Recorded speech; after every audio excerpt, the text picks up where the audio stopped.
Talent online current affairs ക്ലാസ്സിലേക്ക് സ്വാഗതം. ഇന്ന് നമ്മൾ ചർച്ച ചെയ്യുന്നത് ജൂൺ 3-ാം തീയതിയിലെ ആനുകാലിക വിഷയങ്ങളാണ്. വരൂ ക്ലാസ്സിലേക്ക് കടക്കാം.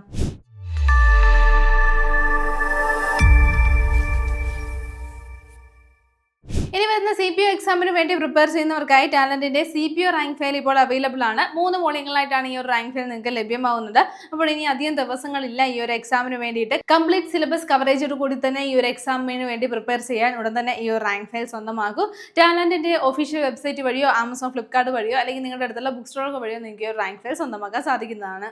ഇന്ന് ആദ്യം നമ്മൾ നോക്കുന്നത് അപ്പോയിന്റ്മെന്റുകളാണ്. 2026 മെയ്യിൽ ഇന്ത്യയുടെ 3ാമത്തെ ചീഫ് ഓഫ് ഡിഫൻസ് സ്റ്റാഫായി ചുമതലയേറ്റത് ആരെന്നാണ് ആദ്യം നോക്കുന്നത്. General NS രാജസുബ്രഹ്മണ്യാണ്. ആരാണ്? ജനറൽ NS രാജസുബ്രഹ്മണ്യാണ് ഈ ഒരു പോസ്റ്റിലേക്ക് ചുമതലയേറ്റിരിക്കുന്നത്. എന്താണ്? ഇന്ത്യയുടെ മൂന്നാമത്തെ ചീഫ് ഓഫ് ഡിഫൻസ് സ്റ്റാഫ് ആയിട്ടാണ് അദ്ദേഹം ചുമതലയേറ്റിരിക്കുന്നത്. മാത്രമല്ല ഈ ഒരു അപ്പോയിന്റ്മെന്റിലൂടെ തന്നെ അദ്ദേഹം പ്രതിരോധ മന്ത്രാലയത്തിന് കീഴിലുള്ള സൈനിക കാര്യ വകുപ്പിന്റെ സെക്രട്ടറി ആയിട്ടും ചുമതലയേറ്റിരിക്കുകയാണ്. ആ ഒരു സ്ഥാനവും കൂടി ഇനി വഹിക്കുന്നതായിരിക്കും. അപ്പോൾ അദ്ദേഹം മൂന്നാമത്തെ ഇന്ത്യയുടെ 3ാമത്തെ ചീഫ് ഓഫ് ഡിഫൻസ് സ്റ്റാഫ് ആണെന്ന് പറഞ്ഞു. അപ്പോൾ ഇതിനു മുമ്പ് ആരായിരുന്നു? അത് അനിൽ ചൗഹാൻ ആയിരുന്നു. അപ്പോൾ 3.5 വർഷത്തോളം അനിൽ ചൗഹാൻ ഈ ഒരു പൊസിഷനിലായിരുന്നു ഉണ്ടായിരുന്നത്. അദ്ദേഹം വിരമിച്ചതിനെ തുടർന്നാണ് ആര് വന്നിരിക്കുന്നത്? രാജസുബ്രഹ്മണ്യ അപ്പോയിന്റ്മെന്റ് ആയിരിക്കുന്നത്. അങ്ങനെയാണെങ്കിൽ ഇന്ത്യയുടെ ആദ്യത്തെ ചീഫ് ഓഫ് ഡിഫൻസ് സ്റ്റാഫ് ആരാണെന്ന് നമുക്ക് അറിയാവുന്നതാണ്. ആരാണ്? ബിപിൻ റാവത്ത് ആണ്. ആരാണ്? ബിപിൻ റാവത്ത് ആണ് ഇന്ത്യയുടെ ആദ്യത്തെ ചീഫ് ഓഫ് ഡിഫൻസ് സ്റ്റാഫ് എന്നുള്ള കാര്യം ഒന്ന് നോട്ട് ചെയ്യുക. അപ്പോൾ 2026 മെയ്യിൽ ഈ ഒരു പൊസിഷനിലേക്ക് ചുമതലയേറ്റിരിക്കുന്ന വ്യക്തി ആരാണെന്ന് പറഞ്ഞു? General NS രാജസുബ്രഹ്മണ്യാണ്. ഇനി അടുത്തത് നമ്മൾ നോക്കുന്നത് മറ്റൊരു അപ്പോയിന്റ്മെന്റ് ആണ്. അടുത്തിടെ ആൻഡമാൻ നിക്കോബാർ കമാൻഡിന്റെ കമാൻഡർ ഇൻ ചീഫായി ചുമതലയേറ്റത് ആരെന്നാണ് നോക്കുന്നത്. ഓർത്തുവെക്കുക, വൈസ് അഡ്മിറൽ വിനീത് മക്കാർത്തി ആണെന്നാണ് ഈ ഒരു പോസ്റ്റിലേക്ക് വന്നിട്ടുള്ളത്. അപ്പോൾ ഏതിന്റെയാണെന്ന് ഓർത്തുവെക്കുക? ആൻഡമാൻ ആൻഡ് നിക്കോബാർ കമാൻഡിന്റെ കമാൻഡർ ഇൻ ചീഫായിട്ടാണ് അദ്ദേഹം ചുമതലയേറ്റിരിക്കുന്നത്. ആരാണെന്ന് നമ്മൾ പറഞ്ഞു? വിനീത് മക്കാർത്തിയാണ് ഈ ഒരു പോസ്റ്റിലേക്ക് അപ്പോയിന്റ്മെന്റ് ആയിട്ടുള്ളത്. അതിനോടൊപ്പം തന്നെ ഓർത്തുവെക്കുക, ആൻഡമാൻ ആൻഡ് നിക്കോബാർ കമാൻഡിന്റെ 20ാമത്തെ കമാൻഡ് ഇൻ ചീഫാണ്. ആരെന്ന് ഓർത്തുവെക്കുക? വിനീത് മക്കാർത്തി എന്നുള്ള കാര്യം ഒന്ന് നോട്ട് ചെയ്ത് വെക്കുക. അപ്പോൾ നമ്മൾ ചർച്ച ചെയ്ത പോയിന്റ് എന്താണ്? അടുത്തിടെ ആൻഡമാൻ ആൻഡ് നിക്കോബാർ കമാൻഡിന്റെ കമാൻഡർ ഇൻ ചീഫായിട്ട്, അതായത് 20ാമത്തെ കമാൻഡർ ഇൻ ചീഫായിട്ട് ചുമതലയേറ്റ വ്യക്തി ആരാണ്? വൈസ് അഡ്മിറൽ വിനീത് മക്കാർത്തിയാണ്. ഇനി ടാലന്റിന്റെ ഒരു ബെസ്റ്റ് ഓഫറാണ് നിങ്ങളോട് പറയാനുള്ളത്. ഇനി വരുന്ന LP-UP അസിസ്റ്റന്റ് എക്സാമിന് വേണ്ടി പ്രിപ്പയർ ചെയ്യുന്നവർക്കായി ടാലന്റിന്റെ LP-UP അസിസ്റ്റന്റ് റാങ്ക് ഫയൽ ഇപ്പോൾ ലഭ്യമാണ്. അപ്പോൾ ഈ ഒരു റാങ്ക് ഫയൽ നിങ്ങൾക്ക് താഴെ തന്നിരിക്കുന്ന ലിങ്ക് വഴി സ്വന്തമാക്കാൻ സാധിക്കുന്നതാണ്. ആ ഒരു ലിങ്കിൽ തന്നെ LP-UP SM എന്നുള്ള ഈ ഒരു കൂപ്പൺ കോഡ് കൂടി കൊടുക്കുകയാണെങ്കിൽ നിങ്ങൾക്ക് ബെസ്റ്റ് ഓഫറിൽ തന്നെ ഈ ഒരു റാങ്ക് ഫയൽ സ്വന്തമാക്കാൻ സാധിക്കുന്നതാണ്. ന്യൂ SCRT പാഠഭാഗങ്ങൾ ഉൾപ്പെടുത്തിയിട്ടാണ് റാങ്ക് ഫയൽ തയ്യാറാക്കിയിട്ടുള്ളത്. ഉടൻ തന്നെ ഈ ഒരു റാങ്ക് ഫയൽ സ്വന്തമാക്കൂ, നല്ല രീതിയിൽ പഠിക്കൂ. ഇനി നമ്മൾ നോക്കുന്നത് ഒരു അവാർഡാണ്. Ulloor memorial library and research institute ഏർപ്പെടുത്തുന്ന 2025 ഉള്ളൂർ അവാർഡിന് അർഹനായത് ആരെന്നാണ് നോക്കുന്നത്. ഓർത്തുവെക്കുക, PP ശ്രീധരൻ ഉണ്ണിയാണ്. ആരാണ്? PP ശ്രീധരൻ ഉണ്ണിയാണെന്നാണ് ഈ ഒരു അവാർഡിന് അർഹനായിരിക്കുന്നത്. അപ്പോൾ അദ്ദേഹത്തിന്റെ യക്ഷികളുടെ പരിണാമം എന്നുള്ള രചനയിലൂടെയാണ് ഈ ഒരു പുരസ്കാരത്തിന് അർഹനായിരിക്കുന്നത്. അപ്പോൾ 2025 ആണെന്ന് ഓർത്തുവെക്കുക. 2025 ഉള്ളൂർ അവാർഡാണ്. അപ്പോൾ ഈ ഒരു അവാർഡ് നേടിക്കൊടുത്ത രചന ഏതാണെന്ന് ഓർത്തു വെക്കുക. യക്ഷികളുടെ പരിണാമം എന്നുള്ള ഈ ഒരു രചനയിലൂടെയാണ് അദ്ദേഹത്തിന് ഈ ഒരു പുരസ്കാരം ലഭിക്കുന്നത്. പുരസ്കാരത്തിന്റെ സമ്മാനത്തുക എത്രയാണെന്ന് ഓർത്തു വെക്കുക. 25,000 രൂപയാണ്. എത്രയാണ്? 25,000 രൂപയാണ് ഈ ഒരു പുരസ്കാരത്തിന്റെ സമ്മാനത്തുക വരുന്നത്. പുരസ്കാരം ഏർപ്പെടുത്തിയത് ആരാന്ന് പറഞ്ഞു? Ulloor memorial library and research institute ഏർപ്പെടുത്തുന്ന പുരസ്കാരമാണ്. 2025 ഈ ഒരു ഉള്ളൂർ അവാർഡിന് അർഹനായിരിക്കുന്നത് PP ശ്രീധരൻ ഉണ്ണിയാണ്. ഇനി നമ്മൾ ചർച്ച ചെയ്യുന്ന പോയിന്റ് ഇതാണ്. ഇന്ത്യയും ഒമാനും തമ്മിലുള്ള സമഗ്ര സാമ്പത്തിക പങ്കാളിത്ത കരാർ പ്രാബല്യത്തിൽ വന്നത് എന്നാണെന്നാണ് നോക്കുന്നത്. ഓർത്തു വെക്കുക, 2026 ജൂൺ 1 ഈ ഒരു കരാർ പ്രാബല്യത്തിൽ വന്നിരിക്കുന്നത്.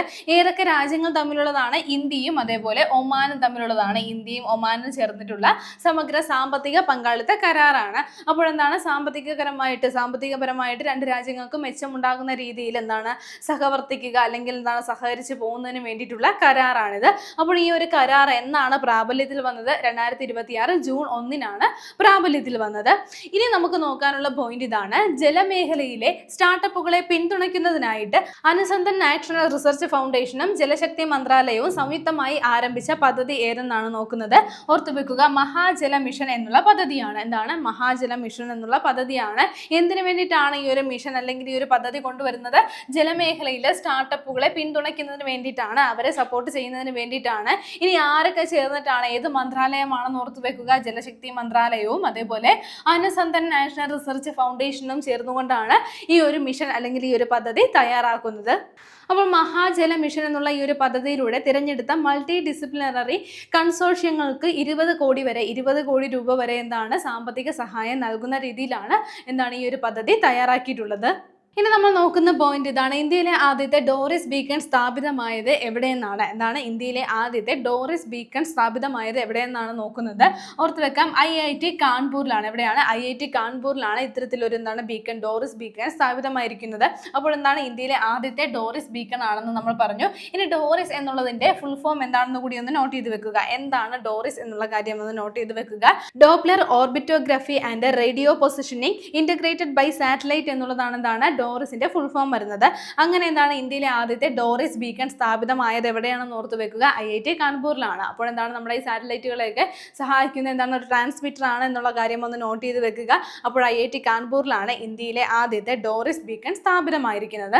ഇനി അടുത്ത നമ്മൾ നോക്കുന്ന പോയിന്റ് ഇതാണ്. അടുത്തിടെ പത്മ ബാരേജ് പദ്ധതി ഔദ്യോഗികമായി അംഗീകാരം നൽകിയ രാജ്യം ഏതെന്നാണ്. എന്താണ് ഈ ഒരു പദ്ധതിക്ക്, അതായത് പത്മ ബാരേജ് പദ്ധതിക്ക് ഔദ്യോഗികമായി അംഗീകാരം നൽകിയ രാജ്യം ഏതെന്നാണ് നോക്കുന്നത്. ബംഗ്ലാദേശാണ് ഈ ഒരു പത്മ ബാരേജ് പദ്ധതിക്ക് വേണ്ടിയിട്ട് അംഗീകാരം നൽകിയിരിക്കുന്നത്. ഇനി എന്താണ് ഈ ഒരു പത്മ ബാരേജ് പദ്ധതി എന്ന് ചോദിച്ചാൽ, ബംഗ്ലാദേശിലൂടെ ഒഴുകുന്ന ഗംഗാ നദിയുടെ ഭാഗമായിട്ടുള്ള പത്മ നദിയിലാണ് എന്താണ് രാജ്ബാരി ജില്ലയിലായിട്ട് വരുന്ന ഒരു നദീതട പദ്ധതിയാണ്, വൻകിട നദീതട പദ്ധതിയാണ് എന്താണ് പത്മ ബാരേജ് എന്നുള്ള കാര്യം ഒന്ന് നോട്ട് ചെയ്യുക. ഏത് രാജ്യമാണ് ഇതിന് അംഗീകാരം നൽകിയിരിക്കുന്നത്? ബംഗ്ലാദേശ് ആണെന്ന് പറഞ്ഞു. ബംഗ്ലാദേശിൽ വരുന്ന വൻകിട നദീതട പദ്ധതിയാണിത്. 2.1 കിലോമീറ്റർ നീളത്തിൽ സ്ഥാപിതമാവുന്ന ഈ ഒരു തടയണയിൽ 78 സ്പിൽവേകളാണ് സ്ഥാപിക്കുന്നത്. 78 സ്പിൽവേകൾ ഉൾപ്പെടെ നിരവധി സംവിധാനങ്ങൾ ഇതിൽ വരുന്നുണ്ട്. അപ്പോൾ നമ്മുടെ ഇന്ത്യയിൽ സ്ഥാപിതമായിട്ടുള്ള ഫറാക്ക, ഓർത്ത് വെക്കുക, എന്താണ് ഫറാക്ക ബാരേജ്. ഈ ഒരു ഫറാക്ക ബാരേജ് സ്ഥാപിതമായത് മൂലം അവിടെ എന്താണ്, അതായത് ഈ ഒരു ബംഗ്ലാദേശിന്റെ തെക്ക് പടിഞ്ഞാറൻ മേഖലയിലെ ജലക്ഷാമം ഉണ്ടായിട്ടുണ്ട്. അപ്പോൾ ഇത് പരിഹരിക്കുന്നതിന് വേണ്ടിയിട്ടാണ് ഈ ഒരു പത്മ ബാരേജ് പദ്ധതി എന്നാണ് ആരംഭിക്കുന്നത്. അപ്പോൾ ഇതൊന്ന് നോട്ട് ചെയ്ത് വെക്കുക. ഈ ഒരു പത്മ ബാരേജ് പദ്ധതി എവിടെയാണ് വരുന്നത്? ബംഗ്ലാദേശിലാണ്. അതിന് അംഗീകാരം നൽകിയിരിക്കുകയാണ്. ബംഗ്ലാദേശ് ഇപ്പോൾ അതിന് അംഗീകാരം നൽകിയിരിക്കുകയാണ്. ഇനി നമുക്ക് നോക്കാനുള്ള പോയിന്റ് ഒരു പ്രമേയമാണ്. 2026 ലോക ക്ഷീരദിനത്തിന്റെ പ്രമേയം എന്തെന്നാണ് നമ്മൾ നോക്കുന്നത്. ഓർത്ത് വെക്കുക, സെലിബ്രേറ്റിംഗ് വുമൺ ഫാമേഴ്സ് എന്നുള്ളതാണ്. എന്താണ് സെലിബ്രേറ്റിംഗ് വുമൺ ഫാമേഴ്സ് എന്നുള്ളതാണ് 2026 ലോക ക്ഷീരദിനത്തിന്റെ പ്രമേയമായിട്ട് വരുന്നത്. അപ്പോൾ ലോക ക്ഷീരദിനം, അതായത് എന്താണ് വേൾഡ് മിൽക്ക് ഡേ ആണ്. എന്നാണ് നമ്മൾ ഈ ഒരു ദിവസം ആചരിക്കുന്നത്? അതുകൂടി ഒന്ന് നോട്ട് ചെയ്ത് വെക്കുക. ജൂൺ 1 എല്ലാ വർഷവും ജൂൺ 1 എന്താണ് ലോക ക്ഷീരദിനമായിട്ട് നമ്മൾ ആചരിക്കുന്നത്. അപ്പോൾ 2026 ജൂൺ 1 ലോക ക്ഷീരദിനത്തിന്റെ പ്രമേയം എന്താണെന്ന് നമ്മൾ നോക്കി. സെലിബ്രേറ്റിംഗ് വുമൺ ഫാമേഴ്സ് എന്നുള്ളതാണ്. അടുത്ത നമ്മൾ നോക്കുന്ന പോയിന്റ് ഇതാണ്. 16 വയസ്സിന് താഴെയുള്ള കുട്ടികളുടെ സോഷ്യൽ മീഡിയ അക്കൗണ്ടുകൾക്ക് അടുത്തിടെ വിലക്ക് ഏർപ്പെടുത്തിയ രാജ്യം ഏതെന്നാണ് നോക്കുന്നത്. മലേഷ്യയാണ് കേട്ടോ. മലേഷ്യയാണെന്നാണ് ഈ അടുത്തായിട്ട് ഇത്തരത്തിലൊരു തീരുമാനം കൊണ്ടുവന്നിരിക്കുന്നത്. അപ്പോൾ ഇതിനു മുമ്പ് തന്നെ നമ്മൾ പല രാജ്യങ്ങളിലും ഈ ഒരു സോഷ്യൽ മീഡിയ നിരോധനം, എന്താണ് കുട്ടികൾക്ക് ഈ ഒരു സോഷ്യൽ മീഡിയ നിരോധനം പെടുത്തിയിട്ടുള്ള കാര്യം ഡിസ്കസ് ചെയ്തിട്ടുള്ളതാണ്. ആ ഒരു ലിസ്റ്റിലേക്ക് അടുത്ത രാജ്യം കൂടി വന്നിരിക്കുകയാണ്. എന്താണ് മലേഷ്യ. 16 വയസ്സിന് താഴെയുള്ള കുട്ടികൾക്കാണ് എന്താണ് ഇവിടെ ഒരു ഈ ഒരു വിലക്ക് വന്നിരിക്കുന്നത്. സോഷ്യൽ മീഡിയ അക്കൗണ്ടുകളിൽ വിലക്ക് വന്നിരിക്കുന്നത്. അപ്പോൾ ഇനി മുതൽ രാജ്യത്ത് എന്താണ് ഇത്തരത്തിൽ സോഷ്യൽ മീഡിയകളിലൊക്കെ അക്കൗണ്ട് ആരംഭിക്കാൻ വേണ്ടിയിട്ട് ഒരു പ്രായം കണക്കാക്കുക അല്ലെങ്കിൽ അത് ഐഡന്റിഫൈ ചെയ്യുന്നതിനുള്ള സംവിധാനങ്ങൾ കൊണ്ടുവരുന്നതായിരിക്കും. അത്തരത്തിൽ കൊണ്ടുവന്നതിന് ശേഷം എന്താണ് ഈ ഒരു 16 വയസ്സിന് താഴെയുള്ള കുട്ടികൾക്കാണെങ്കിൽ അവർക്ക് ഈ സോഷ്യൽ മീഡിയ ഉപയോഗിക്കുന്നതിനുള്ള നിയന്ത്രണങ്ങൾ വരുന്നതായിരിക്കും, അതിനുള്ള വിലക്കുകളും വരുന്നതായിരിക്കും. അപ്പോൾ ഇത്തരത്തിൽ വിലക്ക് ഏർപ്പെടുത്തിയ രാജ്യം ഏതാണെന്ന് ഓർത്തു വെക്കുക. മലേഷ്യയാണ്. 16 വയസ്സിന് താഴെയുള്ള കുട്ടികൾക്കാണ് ഈ ഒരു വിലക്ക് ഏർപ്പെടുത്തിയിരിക്കുന്നത്. ഓക്കെ, ഇനി നമ്മൾ നോക്കുന്ന മറ്റൊരു പോയിന്റ് ഇതാണ്. ദി ഗാർഡിയൻസ് പത്രം പുറത്തുവിട്ട ഒരു റിപ്പോർട്ടാണ്. അപ്പോൾ ഈ ഒരു റിപ്പോർട്ടിൽ പറയുന്നത് എക്കാലത്തെയും മികച്ച 100 നോവലുകളുടെ ലിസ്റ്റാണ് ഈ ഒരു റിപ്പോർട്ടിൽ പറയുന്നത്. അപ്പോൾ എക്കാലത്തെയും മികച്ച ഈ ഒരു 100 നോവലുകളുടെ ലിസ്റ്റിൽ ഒന്നാമത് വന്നിരിക്കുന്ന പുസ്തകം അല്ലെങ്കിൽ നോവൽ ഏതെന്നാണ് നമ്മൾ ആദ്യം നോക്കുന്നത്. ഓർത്തു വെക്കുക, മിഡിൽ മാർച്ച് എന്നുള്ള ഈ ഒരു പുസ്തകമാണെന്നാണ് ഇതിൽ ഒന്നാമത് വന്നിരിക്കുന്നത്. എക്കാലത്തെയും മികച്ച 100 നോവലുകളുടെ ലിസ്റ്റിൽ ഒന്നാമതുള്ള പുസ്തകം എന്ന് പറയുന്നത്. അപ്പോൾ ഈ ഒരു പുസ്തകം എഴുതിയിരിക്കുന്നത് ജോർജ് എലിയറ്റ് ആണ്. ആരാണ്? ജോർജ് എലിയറ്റ് ആണ് ഈ ഒരു പുസ്തകം എഴുതിയിരിക്കുന്നത്. അപ്പോൾ ഓർത്തു വെക്കുക, എന്താണ് എക്കാലത്തെയും മികച്ച 100 നോവലുകളുടെ ലിസ്റ്റിൽ ഒന്നാമത് വന്നിരിക്കുന്നത് ഏതാണ്? മിഡിൽ മാർച്ച് എന്നുള്ള ഈ ഒരു പുസ്തകമാണ്. അത് എഴുതിയിരിക്കുന്നത് ജോർജ് എലിയറ്റ് ആണ്. ഇനി രണ്ടാമതുള്ള പുസ്തകം ഏതാണെന്ന് ഓർത്തു വെക്കുക. രണ്ടാമതുള്ള നോവൽ ഏതാണ്? ബിലൗഡ്. എന്താണ്? ബിലൗഡ് എന്നുള്ള ഈ ഒരു പുസ്തകമാണ് രണ്ടാം സ്ഥാനത്തുള്ളത്. അതായത് ഈ ഒരു മികച്ച നോവലുകളുടെ ലിസ്റ്റിൽ രണ്ടാം പൊസിഷനിൽ വന്നിരിക്കുന്നത്. ഇത് എഴുതിയിരിക്കുന്നത് ആരാണെന്ന് ഓർത്തു വെക്കുക. ടോണി മോറിസൺ ആണ്. ആരാണ്? ടോണി മോറിസൺ ആണ് എന്താണ് ബിലൗഡ് എന്നുള്ള ഈ ഒരു പുസ്തകം രചിച്ചിരിക്കുന്നത്. ഇനി ഈ ഒരു ലിസ്റ്റിൽ നമ്മൾ ഇമ്പോർട്ടൻ്റ് ആയിട്ട് ഓർത്തു വെക്കേണ്ട 2 പേരുകളുണ്ട്. അത് ആരൊക്കെയാണ്? അരുന്ധതി റോയ്. എന്താണ്? അരുന്ധതി റോയിയുടെ The God of Small Things എന്നുള്ള പുസ്തകം ഈ ഒരു ലിസ്റ്റിൽ വന്നിട്ടുണ്ട്. എന്താണ്? The God of Small Things എന്നുള്ള ഈ ഒരു നോവലും ഈ ഒരു ലിസ്റ്റിൽ വന്നിട്ടുണ്ട്. അപ്പോൾ ഓൾറെഡി നമുക്ക് പരിചിതമായിട്ടുള്ള ഒരു നോവലാണ് the God of Small things എന്നുള്ളത്. നമുക്കറിയാം, അത് എഴുതിയിരിക്കുന്നത് അരുന്ധതി റോയ് ആണ്. അപ്പോൾ ഈ ഒരു പുസ്തകങ്ങളുടെ ഈ ഒരു നോവലുകളുടെ ലിസ്റ്റിൽ 32ാം സ്ഥാനത്താണ് എന്താണ് ഈ ഗോഡ് ഓഫ് സ്മോൾ തിങ്സ് എന്നുള്ള ഈ ഒരു രചന വന്നിരിക്കുന്നത്. 32ാം സ്ഥാനത്താണ് വന്നിരിക്കുന്നത്.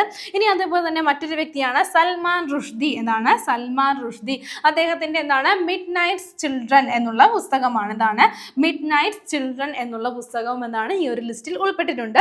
അത് എത്രാം സ്ഥാനത്താണ്? 23ാം സ്ഥാനത്താണ് വന്നിരിക്കുന്നത്. എത്രയാണ്? 23ാം സ്ഥാനത്താണ് ആ ഒരു ബുക്ക് വന്നിട്ടുള്ളത് എന്നുള്ള കാര്യം ഒന്ന് നോട്ട് ചെയ്ത് വെക്കുക. അപ്പോൾ എന്താണ് ഈ അരുന്ധതി റോയ് അതേപോലെ സൽമാൻ റുഷ്ദി അവരുടെ രണ്ടുപേരുടെയും വളരെ ഇമ്പോർട്ടൻ്റ് ആണ്. ഏതൊക്കെ രചനകളാണെന്ന് കൂടി ഓർത്ത് വെക്കുക. The God of Small things എന്നുള്ളതും അതേപോലെ മിഡ് നൈറ്റ്സ് ചിൽഡ്രൻ എന്നുള്ള ഈ 2 രചനകൾ കൂടി ഒന്ന് പ്രത്യേകം ഒന്ന് നോട്ട് ചെയ്ത് വെക്കുക. PSC അത് ചോദിക്കാനായിട്ട് സാധ്യത കൂടുതലാണ്. അപ്പോൾ നമ്മൾ നോക്കിയത് എന്താണ്? ദി ഗാർഡിയൻസ് പത്രം പുറത്തുവിട്ട ഒരു റിപ്പോർട്ടാണ്. റിപ്പോർട്ടിൽ പറയുന്നത് എക്കാലത്തെയും മികച്ച 100 നോവലുകളാണ് ലിസ്റ്റിലുള്ളത്. ആ ലിസ്റ്റിൽ ഒന്നാമത് വന്നിരിക്കുന്നത് മിഡിൽ മാർച്ച് ആണ്. രണ്ടാമത് വന്നിരിക്കുന്നത് ബിലൗഡ് ആണ്. പിന്നെ എന്താ ഈ ഒരു ബുക്ക് നമ്മൾ പറഞ്ഞു the God of Small things എന്നുള്ളത് അതേപോലെ മിഡ് നൈറ്റ്സ് ചിൽഡ്രൻ എന്നുള്ള ആ 2 ബുക്കുകളും ഒന്ന് നോട്ട് ചെയ്യുക. അടുത്തത് നമുക്ക് നോക്കാനുള്ള പോയിന്റ് ഒരു വിയോഗമാണ്. 2026 അന്തരിച്ച പ്രശസ്ത പിന്നണി ഗായിക ആരെന്നാണ് നോക്കുന്നത്. ഓർത്തു വെക്കുക, സുമൻ കല്യാൺപൂർ ആണ്. ആരാണ്? സുമൻ കല്യാൺപൂർ ആണ്. അപ്പോൾ എന്താണ് അന്തരിച്ചിരിക്കുകയാണ്. 2026 അന്തരിച്ചതെന്ന് ഓർത്തു വെക്കുക. എന്താണ് പ്രത്യേകത? പിന്നണി ഗായികയാണ് എന്നുള്ള കാര്യം പറഞ്ഞു. എന്താണ്? സുമൻ എന്താണ് ഒരു പിന്നണി ഗായികയായിരുന്നു.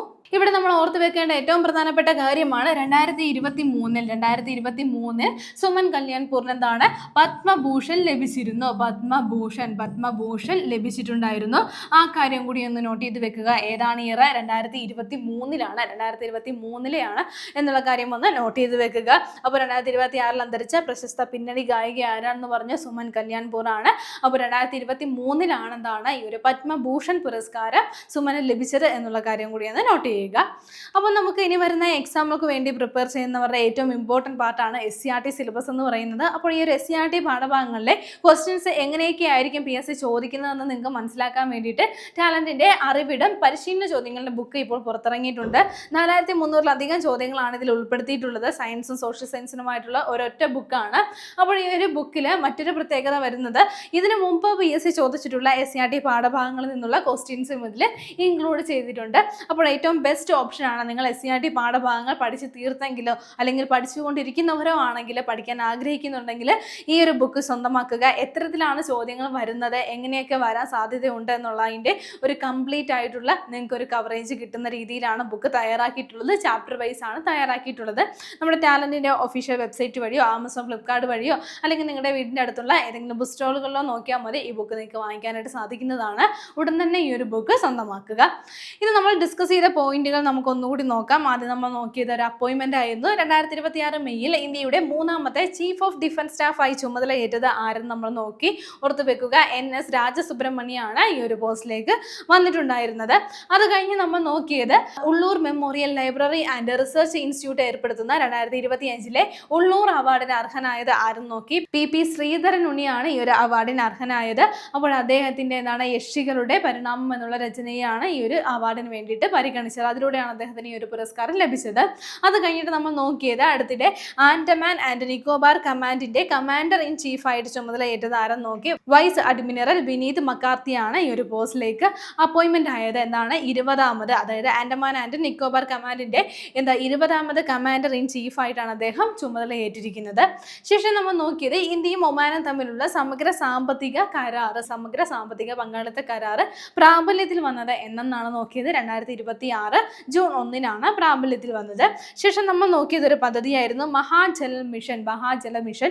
അപ്പോൾ ഈ ഒരു മഹാജല മിഷൻ എന്തിനു വേണ്ടിയിട്ടാണ് ആരംഭിച്ചിരിക്കുന്നത്? ജലമേഖലയിലെ സ്റ്റാർട്ടപ്പുകളെ പിന്തുണയ്ക്കുന്നതിന് വേണ്ടിയിട്ടാണ്, സപ്പോർട്ട് ചെയ്യുന്നതിന് വേണ്ടിയിട്ടാണ് ഈ ഒരു മിഷൻ ആരംഭിച്ചിരിക്കുന്നത്. ഇനി ആരൊക്കെ ചേർന്നുകൊണ്ടാണെന്ന് പറഞ്ഞു, ജലശക്തി മന്ത്രാലയവും അതേപോലെ അനുസന്ധൻ നാഷണൽ റിസർച്ച് ഫൗണ്ടേഷനും ചേർന്നിട്ടാണ്, സംയോജിച്ചുകൊണ്ടാണ് ഈ ഒരു പദ്ധതി രൂപീകരിച്ചിരിക്കുന്നത്. ഏതാണ്? മഹാജല മിഷനാണ് എന്നുള്ള കാര്യം ഒന്ന് നോട്ട് ചെയ്യുക.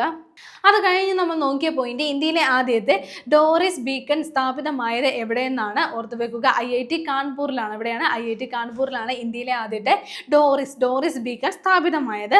ശേഷം നമ്മൾ നോക്കിയത് അടുത്തിടെ പത്മ ബാരേജ് പദ്ധതിക്ക് ഔദ്യോഗികമായിട്ട് അംഗീകാരം നൽകിയ രാജ്യം ഏതെന്ന് നോക്കി. ബംഗ്ലാദേശാണ് ഈ ഒരു വൻകിട നദീതട പദ്ധതിക്ക് അംഗീകാരം നൽകിയത്. അപ്പോൾ ബംഗ്ലാദേശിലൂടെ ഒഴുകുന്ന ഗംഗയുടെ ഭാഗമായിട്ടുള്ള പത്മ നദിയിലാണ് ഇത് വരുന്നത് എന്നുള്ള കാര്യം നമ്മൾ പറഞ്ഞു.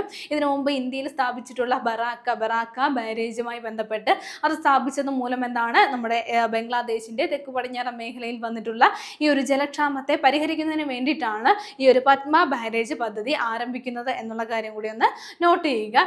ശേഷം നമ്മൾ നോക്കിയത് ഒരു പ്രമേയമായിരുന്നു. 2026 ലോക ക്ഷീര ദിനത്തിന്റെ പ്രമേയം എന്ന് നോക്കി സെലിബ്രേറ്റിംഗ് വുമൺ ഫാമേഴ്സ് എന്നുള്ളതാണ് ഈ ഒരു ദിനത്തിന്റെ പ്രമേയമായിട്ട് വരുന്നത്. അത് കഴിഞ്ഞ് നമ്മൾ നോക്കിയത് മലേഷ്യയുമായി ബന്ധപ്പെട്ട ഒരു പോയിന്റ് ആയിരുന്നു. 16 വയസ്സിന് താഴെയുള്ള കുട്ടികളുടെ സോഷ്യൽ മീഡിയ അക്കൗണ്ടുകൾക്ക് വിലക്ക് ഏർപ്പെടുത്തിയ രാജ്യം ഏതാണ്? മലേഷ്യയാണ്. അപ്പോൾ ഇതിനു മുമ്പ് നിരവധി രാജ്യങ്ങൾ ഇത്തരത്തിൽ തീരുമാനം എടുത്തിട്ടുണ്ട്. ആ കൂട്ടത്തിൽ എന്താണ്, മലേഷ്യയും കൂടി വന്നിരിക്കുകയാണ്. അതിനുശേഷം നമ്മൾ ചർച്ച ചെയ്ത പോയിന്റ് ഒരു റിപ്പോർട്ടായിരുന്നു. എന്താണ്? ദി ഗാർഡിയൻ പത്രം പുറത്തുവിട്ട ഒരു റിപ്പോർട്ടാണ്. എന്താണ്?